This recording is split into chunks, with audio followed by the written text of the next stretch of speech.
Assalamualaikum warahmatullahi wabarakatuh.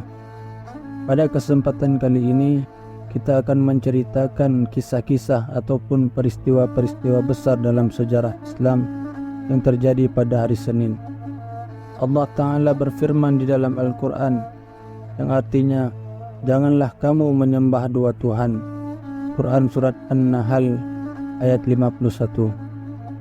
Dari Anas bin Malik radhiyallahu anhu berkata, Rasulullah sallallahu alaihi wasallam telah ditanyai tentang hari Senin. Beliau menjawab, hari Senin adalah hari pelayaran dan hari perniagaan. Tanya para sahabat, kenapa bisa demikian ya Rasulullah? Rasulullah sallallahu alaihi wasallam menjawab, karena Nabi Syed alaihi salam telah berlayar pada hari Senin untuk berniaga, dan beliau mendapatkan keuntungan yang besar dalam perniagaannya itu. Sebagian ulama telah mengatakan Allah Subhanahu wa Ta'ala telah menentukan hari Senin itu dengan 7 kelebihan.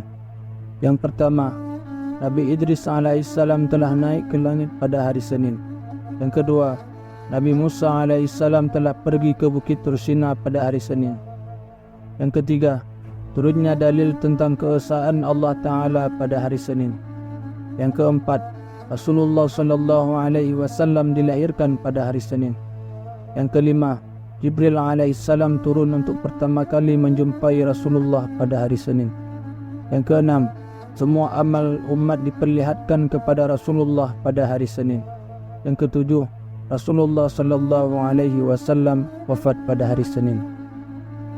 Kisah pertama yang akan kita ceritakan pada kesempatan kali ini adalah kisah Nabi Idris alaihissalam naik ke langit pada hari Senin.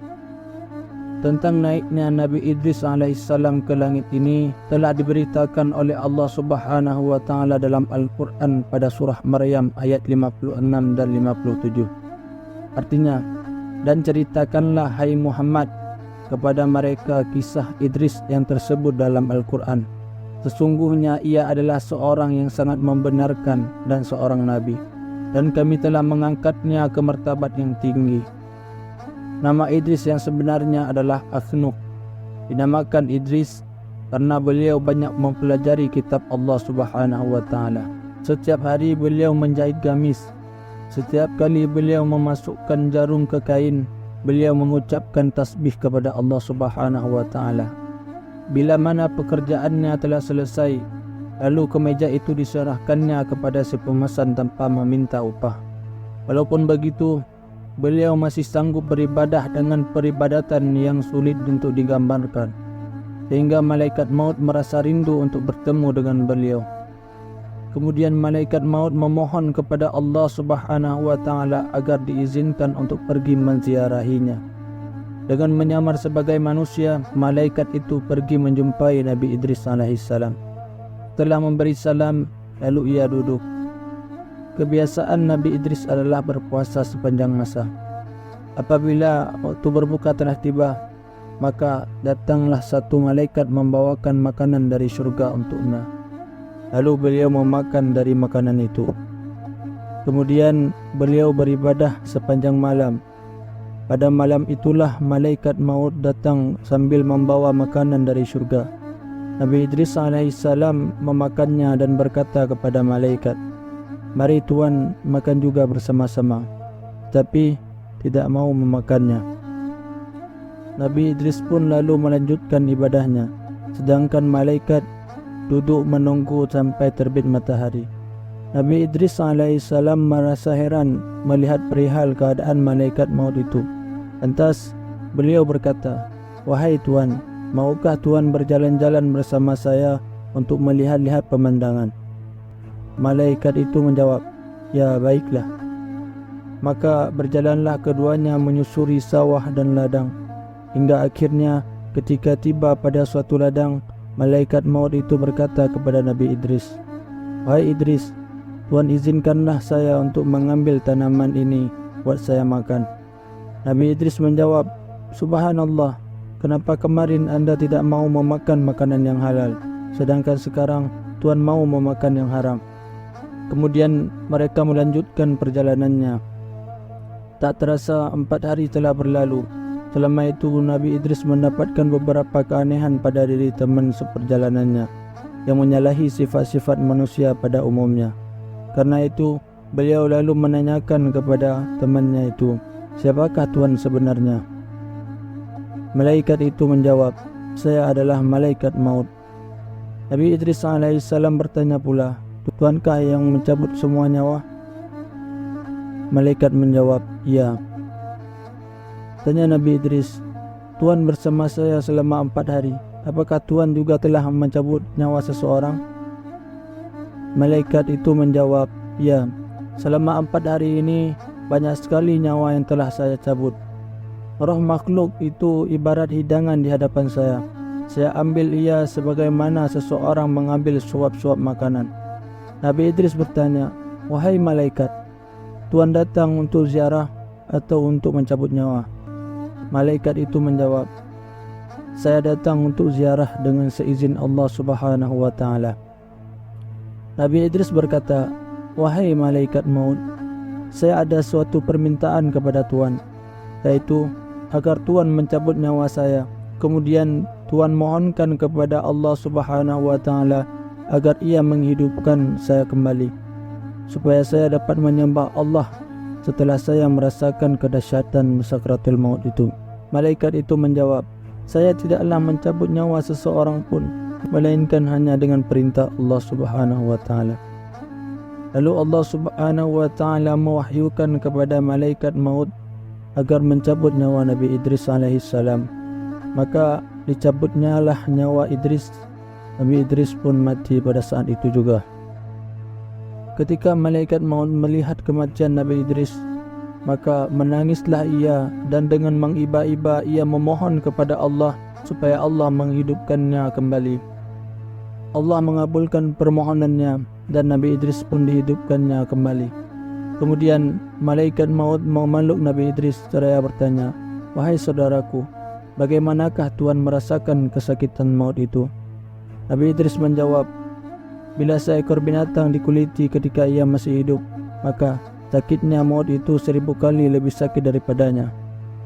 Malaikat maut berkata, "Padahal kelembutan yang saya lakukan terhadap Tuhan ketika saya mencabut nyawa Tuhan belum pernah saya lakukan terhadap siapapun sebelum Tuhan."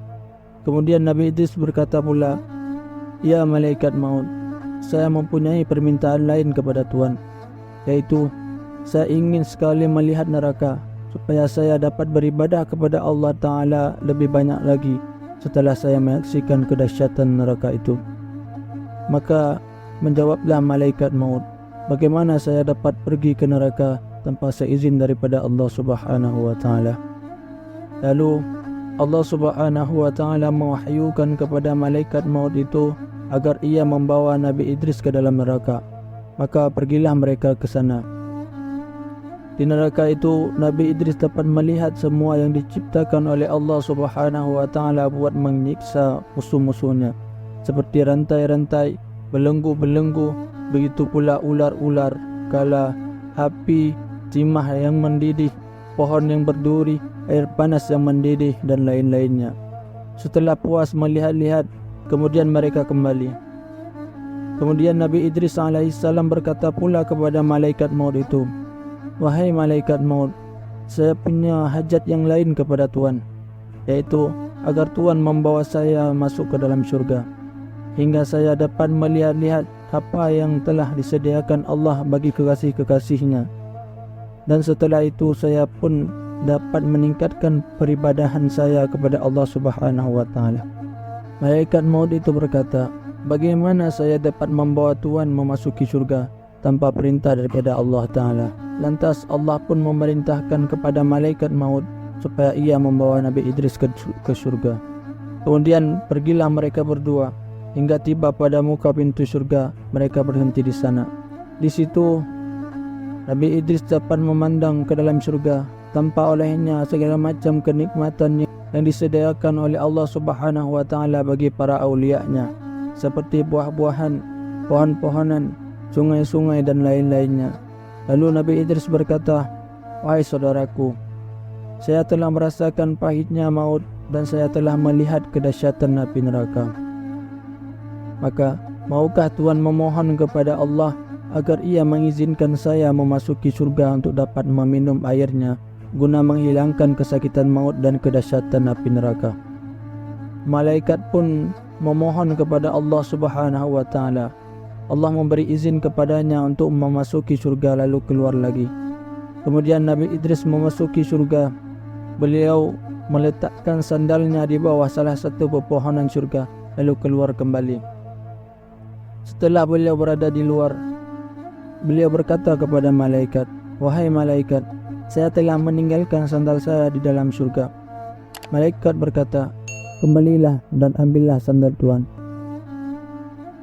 Maka masuklah Nabi Idris alaihissalam, namun beliau tidak keluar lagi, sehingga malaikat maut berteriak, "Ya Idris, keluarlah." Nabi Idris menjawab, "Tidak, karena Allah Subhanahu wa taala telah berfirman, setiap yang bernyawa pasti akan merasakan mati. Sedangkan saya telah merasakan kematian itu.